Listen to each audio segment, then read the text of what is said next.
Hello everyone, and welcome. This is your friend, Alakazam, ASMR. I am just adjusting my microphone at the moment, because I got the idea for a more chilled out and casual video than something more intensive than a character roleplay or game playthrough. I was thinking recently about a game system that I have fond memories of, the Game Boy Advance, and I thought it would be a really cool idea to share some of my favorite Game Boy Advance titles, some that you may have heard of, some that you may have heard of, but never played yourself. Either way, this was to share some of my own gaming tastes with you all, in a more casual, chilled out environment than usual. So, what do we know about the Game Boy Advance? It was the sequel. The third movie, if you will. You had the original Nintendo Game Boy, which took the world by storm. Then, the Game Boy Color, which of course added color, and much better resolution, as well as better games, in terms of hardware. Then, the Game Boy Advance was released in 2001. There were variations of this small handheld system. The Game Boy Advance, I recall, took AA batteries, then a game changer, no pun intended, was the Game Boy Advance SP, which began the ability to charge your portable device from a plug socket. That sounds like a given nowadays, but tell me something. If you were around in the days of the Game Boy and you were always looking around for AA batteries, having a game system you could recharge at home, made things so much easier. And there were so many great games on the Game Boy Advance. So it's time to share 5 of some of my favorite Game Boy Advance titles. These are not going to be in any particular order.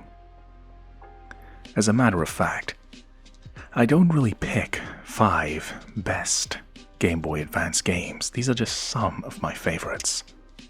So don't be worried if one that you really enjoy isn't on this list. If this video takes off, I might make a sequel to it and cover even more games. And this is all just personal opinion. You have your own favorite games, and I have mine. That's the beauty of gaming. We all have our own tastes, our own likes, and our own loves. So sit back and relax, and I'll set this up in the video. So, get ready for the first of my favorite Game Boy Advance games. Say the magic word, Alakazam.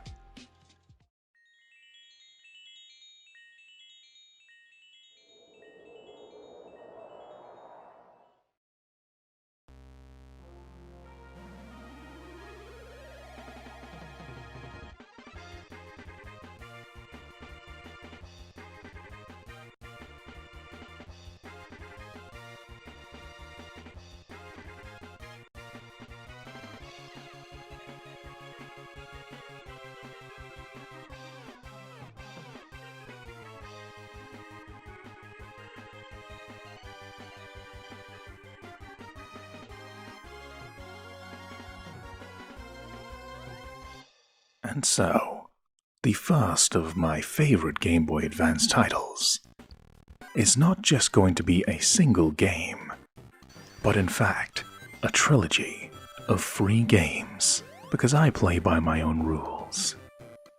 This is the Sonic Advance trilogy. The Sonic the Hedgehog series, a classic platformer established on the Sega Mega Drive, was known for its high speed, platforming, colorful visuals, and was an absolutely iconic game to be released at the time. At the time Sonic Advance was released, it was a strange time for the Sonic the Hedgehog series.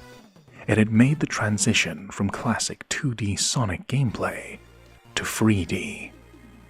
So, while Sega's team were trying to figure out what exactly the direction would be to take the Sonic Adventure series in, they had Sonic Advance, a throwback to the classic 2D games.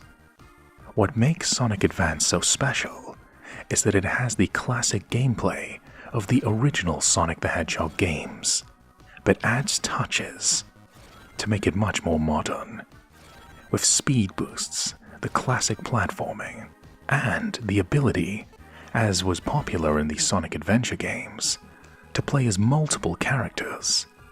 You could play as Sonic the Hedgehog, Tails, Knuckles, and even Amy Rose in the original Sonic Advance. And then in the sequel Sonic Advance 2, you could play as Cream. And then Sonic Advance 3, you even had the unique ability to combine characters into teams, Sonic with Tails, Sonic with Knuckles, any combination you would like. Sonic Advance 1 is a magnificent game, getting the classic gameplay down just right, with modern touches. Typically, you have to go around and find the Chaos Emeralds to unlock the true ending, and being able to play as 4 different characters through the game really adds to the versatility of the level design. It also has some really memorable levels. One in particular is the Egg Rocket Zone, where rather than making your way to the right of the screen, you have to make your way to the top as a rocket enters into space, gradually separating, making it a time attack to get out of the rocket that is about to detach. Sonic Advance is a really magnificent game, and the fact that you could carry it around with you was just magnificent. Sonic Advance 2 was pretty much a straight-up sequel, with greater special stages, although the means of obtaining them was a bit strange to say the least.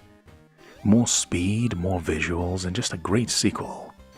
And then Sonic Advance 3 gave you the team-up option, that I think was them thinking of ideas for the game Sonic Heroes, where you could use multiple characters at once. All 3 Sonic Advance titles are wonderful to play, and so much fun. But a special shout out goes out to Sonic Advance 1 for having a feature in the game that is so popular it's kind of insane, called the Tiny Chow Garden. One thing in the Sonic Adventure games that proved incredibly popular, despite the fact it wasn't relevant to the plot whatsoever, was the Chow Garden, where you could look after these cute little creatures and raise them in different ways. It always gave you a reason to explore a level and come back.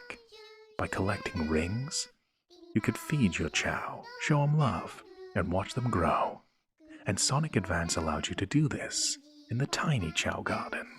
Not much to it, but it gave you a reason to come back to the game to see how your Chow was doing. They even included portability and compatibility with the Nintendo GameCube at the time, allowing you to move your Chow from the Tiny Chow Garden on the Game Boy Advance to the Nintendo GameCube. So this is why the first entry is not just 1, but 3 games. If you want a portable, platforming, fast experience, you just simply gotta go fast. I wholeheartedly recommend the Sonic Advance trilogy. Any of the 3 is fine enough for me. Let me know what you think if you've played these games. Thank you for your time. And now, let's get set up for the next of one of my favorite Game Boy Advance titles. Be back in a moment and say the magic word. Alakazam.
And now driving into the next pole position of one of my favorite Game Boy Advance titles is the greedy anti-hero, Wario, in Wario Land 4 for the Game Boy Advance. The Wario Land series is very interesting. In Super Mario, your objectives is to save, traditionally, Princess Peach or Princess Toadstool, whichever one the game is relevant to. The Wario Land games operate very differently. The theme is very true to Wario's character. It's all about getting that money, because after all, we've got to have money. Wario Land is built more on exploration, breaking down items, obtaining new abilities, and exploring the world to get as much loot, booty, and treasure as you possibly can. Wario Land 3 on the Game Boy Color is a magnificent game that really encourages you to explore each and every world as much as you can to get as much treasure. Wario Land 4 for the Game Boy Advance has magnificent visuals and just overall hits the vibe just right. You explore worlds, hoping to find these certain pieces, to find treasures, and dive deeper into a hidden and mysterious pyramid to plunder its treasures. And it really adds to Wario's character. After all, I love the idea that Wario ends up saving the day, but helping people is at the bottom of the list of reasons that Wario goes on adventures. Helping people is just the unfortunate byproduct of getting some loot. So Wario ends up saving the day, completely by accident, all so he can get that loot and get that money. Wario Land 4 just has a satisfying amount of levels and collectibles to find. You can find CDs in levels that play really weird OSTs. Sometimes it's not even music at all. You pick up a CD in a level and you think, oh, what's this soundtrack? And it can be something as simple as just dogs barking in a field. It's really weird, it's really quirky, and it really works for Wario's world. It's a fun game, and you can play the game on normal or very hard. The game fluctuates between goofy looking, and then you can get some borderline horrifying looking enemies. This really adds to the overall vibe of Wario Land 4, and one that I love very much. It just works to me. One interesting thing about Wario Land 4 that I love is that as soon as you reach the end of a level, you are forced then to undergo a time limit to get back to the very beginning of the level before time runs out. But the entire layout of the entire level changes, so you have to really think on your toes. You can't simply go back from whence you came, so it really adds to the panic, because when the timer hits 0, you will lose more and more money. And the way they do it in the world is almost as if Wario is bleeding, because to Wario, losing money would be the equivalent of bleeding. It really adds to the panic. You get to the end of the level. Oh no, I gotta get out of here. But now the entire level has changed, and you need to figure out how to get out in time with all the treasure. Added into the fact that you have multiple endings for the game, depending on how much treasure you have stolen, well, taken.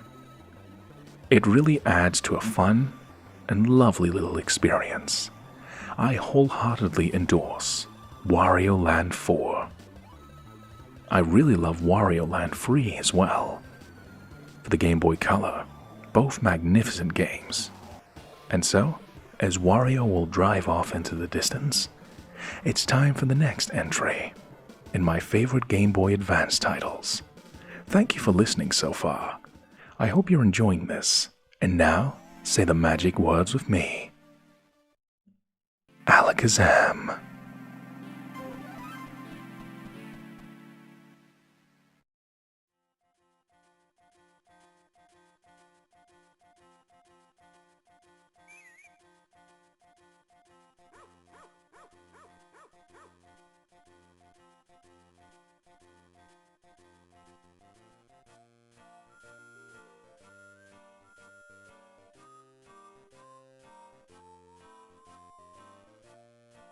and hopefully harvesting some good memories or some good vibes is Harvest Moon, Friends of Mineral Town.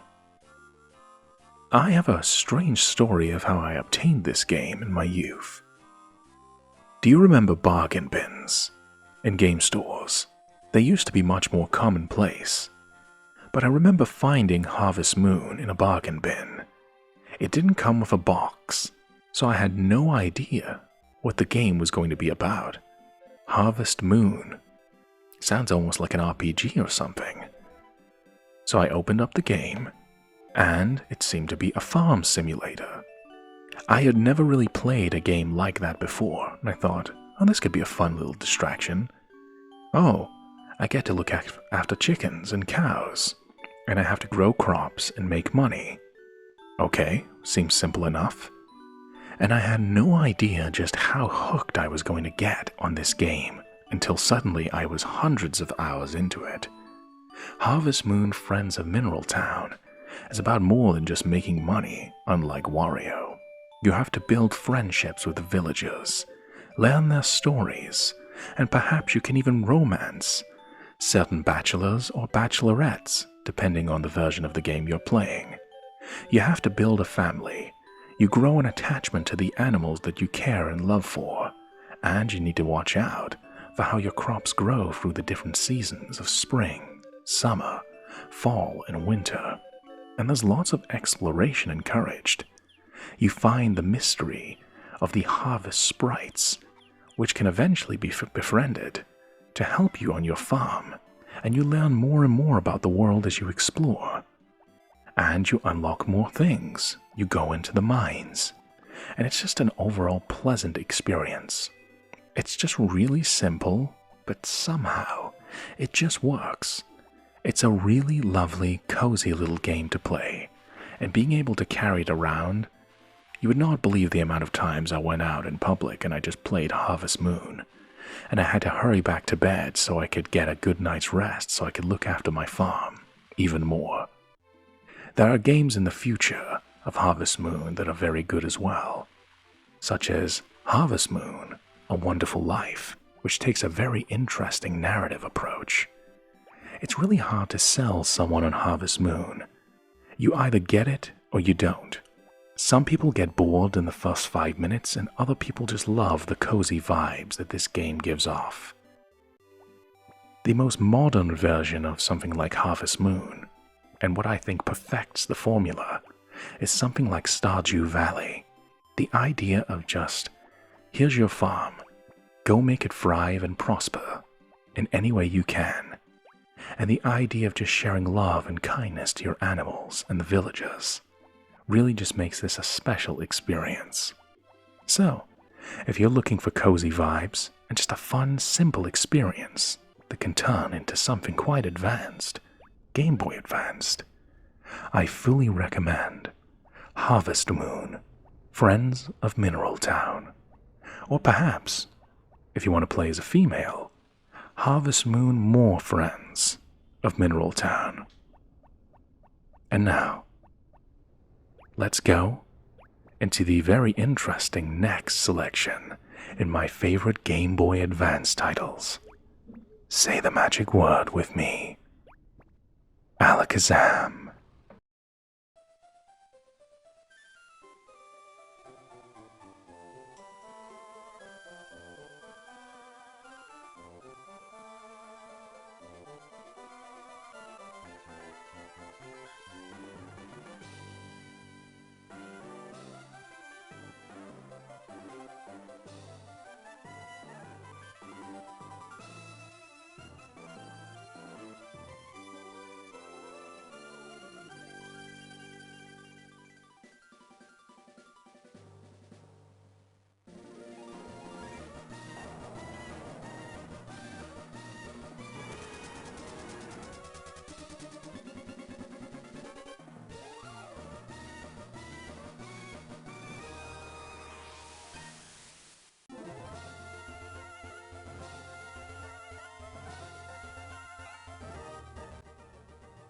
Gotta catch 'em all.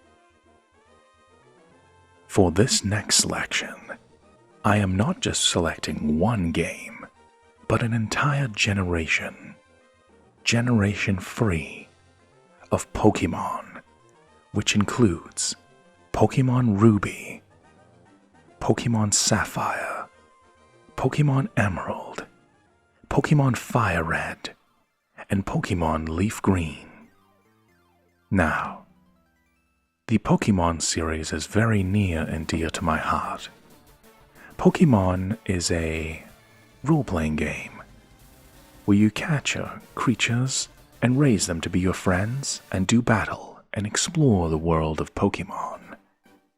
Generation 1 you explored the world of Kanto. Then Generation 2 you explored Johto, eventually returning to Kanto. Generation 3 has you explore an all-new land called Hoenn. You have your free starter Pokémon, Torchic, Mudkip, and Trico. You then explore the world, try and defeat all the gym leaders in Hoenn, and become a Pokémon champion. Your team is completely up to you. That's the beauty of the Pokémon games. Everyone's individual playthrough is completely different. Everyone's team is completely different. For me, my starter Pokémon was always Torchic. And then the fact that Torchic evolves into Blaziken, this fire-fighting Pokémon. Generation 3, it's my favorite generation of Pokémon by far. You have a wonderful land to explore, great Pokémon designs, and so much content that's crammed into a portable platform. It's absolutely mind-blowing how much they managed to cram into this system. You have encounters with different enemy teams, Team Aqua and Team Magma, and eventually the legendary Pokémon, Groudon, Kyogre, and Rayquaza.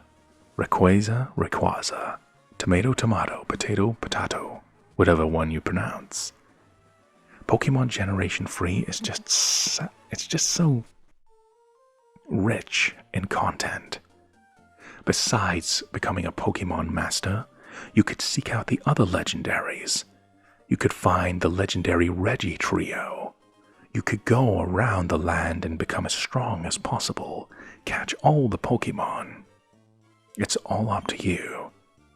I absolutely love Generation 3, but my absolute favorite is Pokémon Emerald, which included a facility known as the Battle Frontier, which I have a very sketchy history with. This will test your Pokémon's battling abilities to its absolute limits. And no word of a lie, the battle facilities cheat.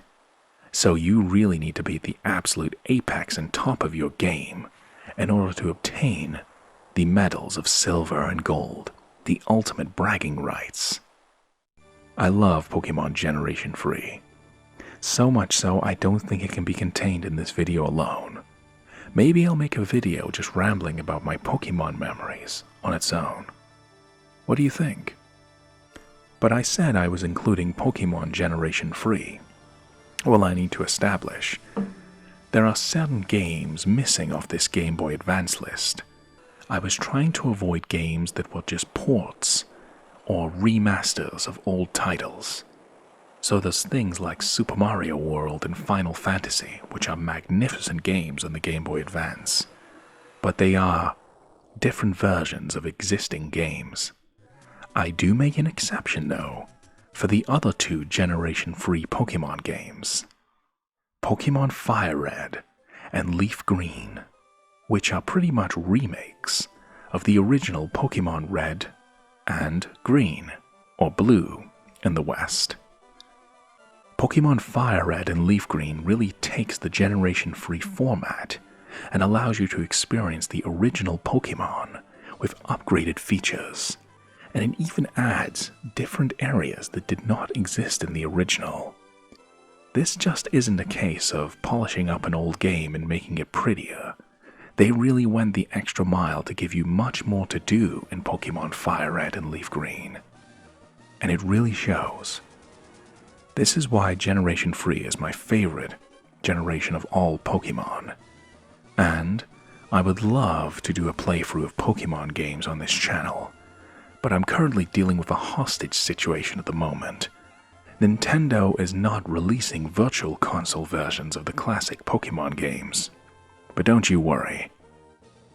A certain person from the Shadow Realm's gonna have a word with them, and hopefully they're gonna release the hostages that are Pokémon Generation 1, 2, and 3 for the virtual console.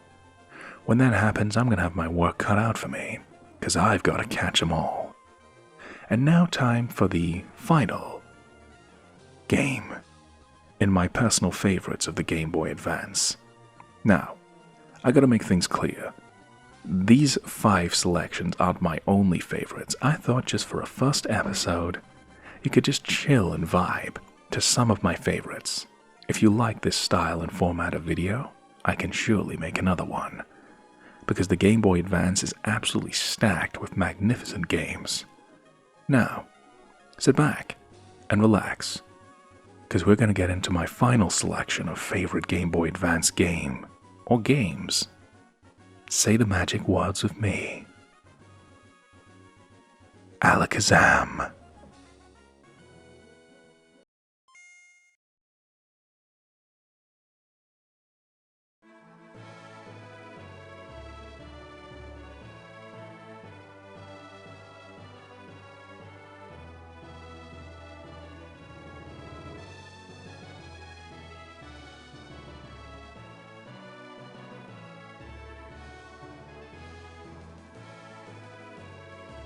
Glowing brightly in the sky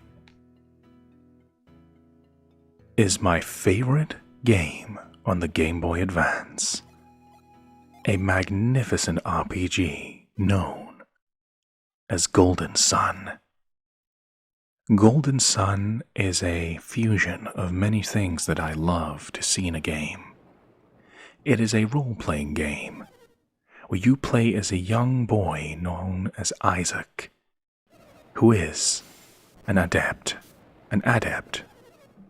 Basically someone who can control a certain element. He controls the element of Earth through the power of Venus. And his friend, Garrett, controls the element of fire with the power of Mars. In the world of Golden Sun, the world is peaceful until suddenly 2 mysterious individuals known as Satiros and Minardi break the seal on alchemy, forbidden to ever be released into the world. Suddenly, Isaac and Garrett must set out across the world to the different elemental lighthouses to prevent Satiros and Minardi from releasing alchemy onto the world, causing its destruction. They encounter Ivan, a wind adept who controls the power of Jupiter, and Mia, who controls the element of water, Mercury. With these 4 party members of each retrospective element, Golden Sun is a fusion of many things I love to see in a game. It has magnificent storytelling, great character design, and it goes from being an overworld game where you wander around and solve puzzles in the overworld and find treasures and mysterious artifacts to help you in your adventure. But also, the combat system in Golden Sun is absolutely magnificent. It's so well balanced. It's really easy to understand as well. It doesn't get too complicated. It really encourages you to play either style. You can play pretty much. You can spam summons. You can pretty much, if you want to make the game easy for yourself, just obliterate the foe with summons of different mythological creatures of every element. Or take power and the artifacts of the weapons that you use to unleash powerful effects to obliterate your foes. Golden Sun is a masterpiece. Storytelling, world building, design. It's just an absolute masterpiece that I adore to this day. But then, something interesting about Golden Sun. It was actually intended to be one single game, but they couldn't fit it all onto a single cartridge. So what did they do? They made it into 2 games. this second game would be known as